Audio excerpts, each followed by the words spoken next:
আষাঢ়ে গল্প, এক গল্প যা আপনার অপেক্ষায়। আজকে আষাঢ়ে গল্পের বিশেষ নিবেদন সুপর্ণ চক্রবর্তীর অজানা আতঙ্ক। আজকের আমাদের এই গল্প অনুপ্রাণিত হয়েছে সুপর্ণ চক্রবর্তীর সঙ্গে বাস্তবে ঘটে যাওয়া এক ঘটনা থেকে। ম্যাডাম সুপর্ণ চক্রবর্তীকে আষাঢ়ে গল্পের পাশে থাকার জন্য অসংখ্য ধন্যবাদ। বাস্তব ঘটনাটির মধ্যে কিছুটা রং বদল করে আষাঢ়ে গল্প টিম পরিবেশন করতে চলেছে সুপর্ণ চক্রবর্তীর অজানা আতঙ্ক। ইতুমা, আমার কিন্তু চিন্তা হবে তোকে নিয়ে। তুই একা থাকতে পারবি তো? আরে হ্যাঁ গো মামা, তুমি এত চিন্তা করছো কেন বলো তো? তোমার এই ভাগ্নি এখন অনেকটা বড় হয়ে গেছে গো। তুমি একদম চিন্তা করো না তো, নিশ্চিন্তে যাও। না না না, তোর মামিও বাড়িতে নেই, আর আমি তোকে একা একদমই ছেড়ে যাবই না। আরে মামা, বলছি তো কিচ্ছু হবে না, আমি বাড়িতেই থাকবো, কোথাও বেরোবো না। দেখ ইতু, তুই বুঝতে চাইছিস না, এখানে এলাকাটা খুব একটা ভালো নয়। ভালো নয় মানে? ভালো নয় মানে একে তো আমাদের এই উলবেড়িয়ার পল্লীগ্রামের অঞ্চলটা খুব একটা লোকবহুল নয়। তারপর কিছুদিন আগেই যা ঘটলো। কি ঘটেছিল গো মামা? ছাড় সেসব কথা, বলে লাভ নেই। মামা বলো না গো, কি ঘটেছিল? বলো না বলো না।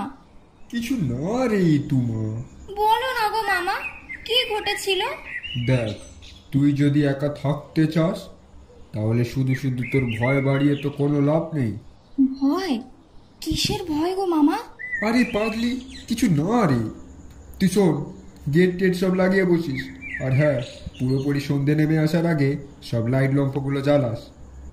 আমি আশা করি ওই সন্ধ্যের দিক করে পৌঁছে যাব। আর যদি কোনো অসুবিধা হয় তাহলে ওই যে দেখছিস ওই বারান্দার শেষে বড় দেওয়াল ঘড়িটার নিচে, ওখানে ল্যান্ডলাইন থেকে পারলে আমাকে ফোন করিস, কেমন? এ বাবা, অনেকটা দেরি হয়ে গেল যে। ইতুমা, আমি এলাম, তুই গেট টেট লাগিয়ে দে। যেটা বললাম সেটা মনে করে করিস। বিশেষ করে কোনো অস্বাভাবিক জিনিস অনুভব করলেই আমাকে ফোন করিস। আমি আসি, হ্যাঁ, এলাম আমি।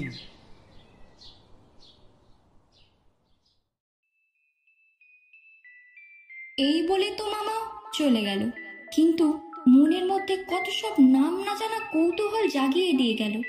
কি ঘটেছিল, কোথায়, কার সঙ্গে, আর ঘটলেই বা কি? তখন প্রায় 12টা কি 1টা বাজতে যায়।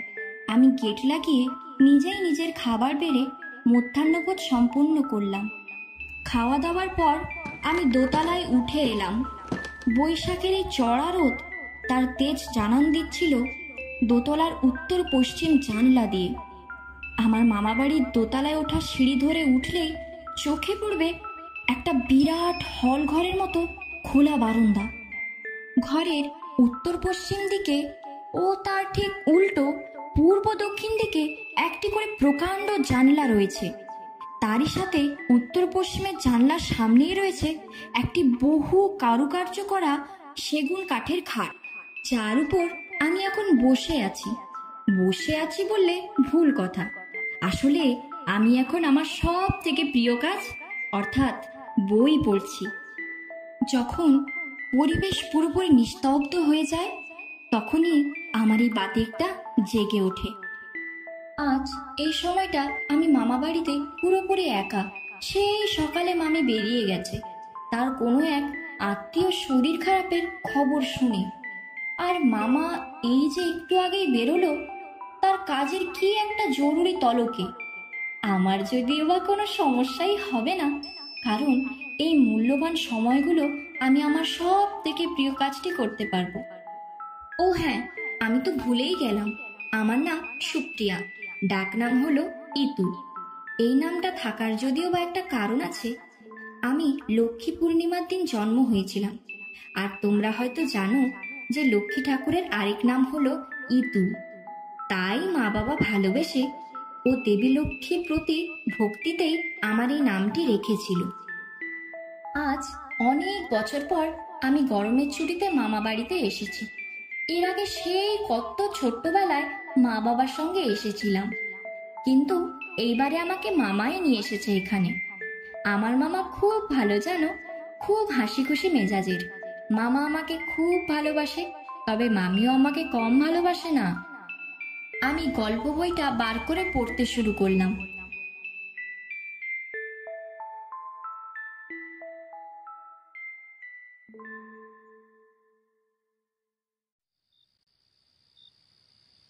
আমি গল্প বইটা পড়তে পড়তে এতটাই মুগ্ধ হয়ে গেছিলাম যে খেয়ালও করিনি বাইরে সন্ধ্যা নেমে এসেছে।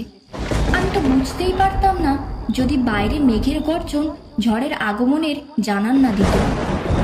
আমি জানলা দিয়ে দেখলাম আকাশে কালো মেঘ পুরো ছেয়ে গেছে, আর তারই সাথে বয়ে চলছে উত্তাল হাওয়া।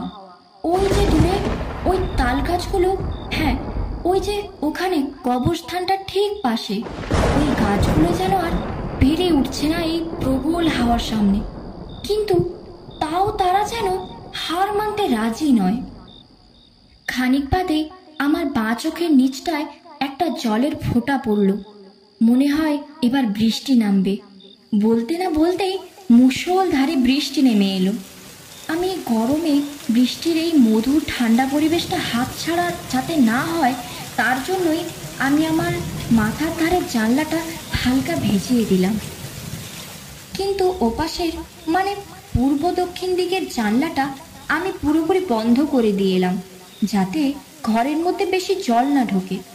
তারপর এসে আবার গল্পের বইটা নিয়ে বসলাম। হঠাৎ মনে হলো কেউ যেন আমার নাম ধরে ডাকলো।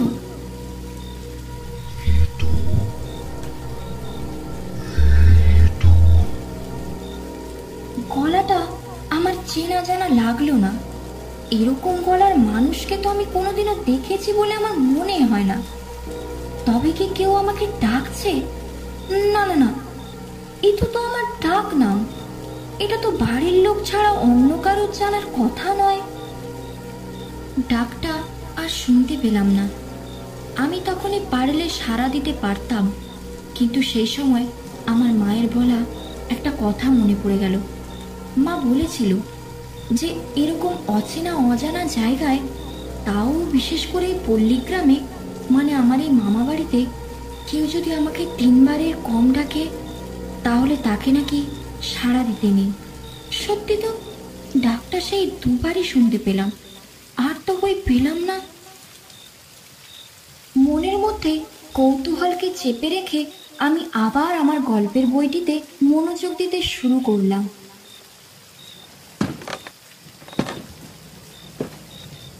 ওটা কিসের শব্দ? কেউ যেন মনে হচ্ছে উপরে উঠে আসছে। তা কি করে সম্ভব? আমি তো বাইরের গেটটা লাগিয়ে এসেছি, আর সে গেট ভেঙে কেউ আসলে তো আগেই বুঝতে পারতাম। হ্যাঁ, এই তো চাবিটা আমারই কাছে। তাহলে এটা কিসের শব্দ? হ্যাঁ হ্যাঁ হ্যাঁ, শব্দটা আস্তে আস্তে আরো স্পষ্ট হচ্ছে। কেউ মনে হয় উপরে উঠে আসছে। মনের মধ্যে একটা চাপা ভয় আমার হাত পা অকেজো করে তুলছিল। আমি কেন জানি না গুটিসুটি মেরে খাটের এক কোণে গিয়ে বসলাম, আর মুখের একদম সামনে গল্প বইটা নিয়ে নিজেকে অন্যমনস্ক করার মন প্রাণ দিয়ে চেষ্টা করলাম। কিন্তু সে অজানা আতঙ্ক আমাকে মনস্থির করতে দিচ্ছিল না। আমি চাই না ওর সম্মুখীন হতে, সে যেই হোক না কেন, চোর ডাকাত বা অমানসিক কিছু। আওয়াজটা আস্তে আস্তে সিঁড়ি ধরে ঠিক উপরে উঠতে যায়, আর হয়তো 2-3 ধাপ বাকি, তারপরে এসে দাঁড়াবে এই ঘরে। আমি ভয়ে যতটা সম্ভব আমার মুখ গল্পের বইতে ঢুকিয়ে আমার চোখ বন্ধ করে ঠাকুরের নাম নিতে লাগলাম। কিন্তু আমার দেহের কোনো এক অতি কৌতূহলী ইন্দ্রিয় আমাকে বাধ্য করছিল যাতে আমি সেই অস্বাভাবিক প্রাণীটির অস্তিত্বটাকে নিজে নিরীক্ষণ করি। আমি চোখের পাতা একটু মাত্র খুলে যা দেখলাম, তা দেখে আমার হাত দ্বারা কাঁচা ছাড়া হয়ে গেল। ওইখানে কে একজন দাঁড়িয়ে আছে না, একটা ঝাপসা কালো ছায়া ভর্তি। কি অমানবিক সেই দৃশ্য! ওটা কে? আমাকেও দেখছে। আমি আর পারলাম না তার দিকে তাকিয়ে থাকতে চোখ বুজে নিজের দৃষ্টি সেই প্রেতলৌকিক দৃশ্য থেকে যতটা সম্ভব এড়ানোর চেষ্টা করলাম। আমি বইয়ের মধ্যে মুখ লুকিয়ে ঠাকুরের নাম জপতে থাকলাম। সেই অবস্থাতেও আমি ভালো করে বুঝতে পারছিলাম যে কেউ একজন আমার ঠিক পাশে এসে দাঁড়িয়েছে, ঠিক আমার পাশে। তার হাড় হিম করে ঠান্ডা প্রশ্বাস ছিটিয়ে পড়ছিল আমার কুটিসুটি মারা দেহের উপর। আমি যেন নিজের হাত পা নাড়তে পারছিলাম না। কিছু এক পাশবিক শক্তি আমাকে চাপড়ে ধরে রেখেছে। আমি সজ্ঞানে এই সমস্ত কাণ্ডটাই অনুভব করতে পারছিলাম। নিজের চেতনা আমি ধরে রাখতে পারছিলাম না, কিন্তু কিছু করার মতো আমার সাহস নেই আমার সেই সাহস। হঠাৎ একটা হালকা হাওয়া আমার কান ঘেঁষে বেরিয়ে গেল। হাওয়াটা ঘরের বাইরে থেকে প্রবেশ করেনি। আমি জানি কেউ আমাকে বিশ্বাস করবে না। হাওয়াটা ঘরের ভেতর থেকে উত্তরের জানলা ঠেলে বাইরে বেরিয়ে গেল।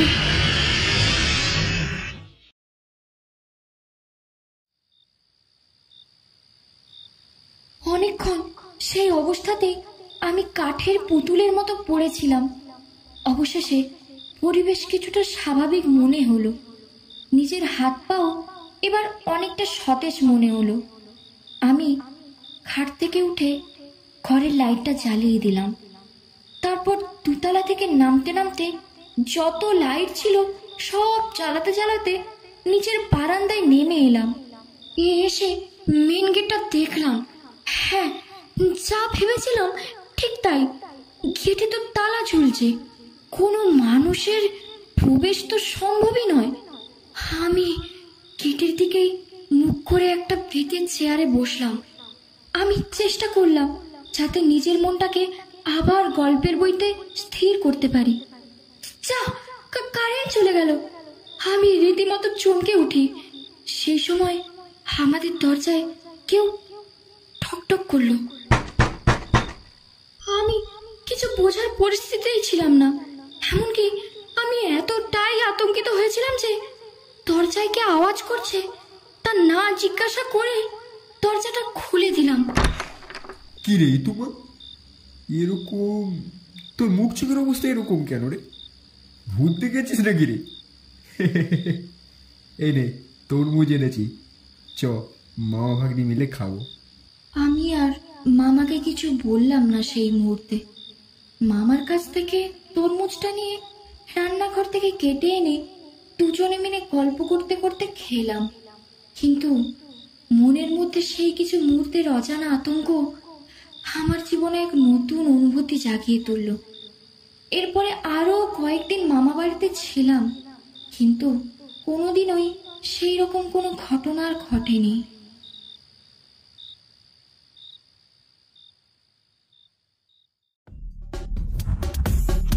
আপনারা শুনছিলেন সুপর্ণ চক্রবর্তীর অজানা আতঙ্ক। গল্প পাঠে অর্থাৎ ইতুর ভূমিকায় মনীষা, মামার ভূমিকায় শুভজিৎ ও গল্পের সূত্রধার আমি আনুষ্কা। এরকম আরও গল্প পেতে চাইলে লাইক করুন ও সাবস্ক্রাইব করুন আমাদের চ্যানেল আষাঢ়ে গল্পকে। এক গল্প যা আপনার অপেক্ষায়।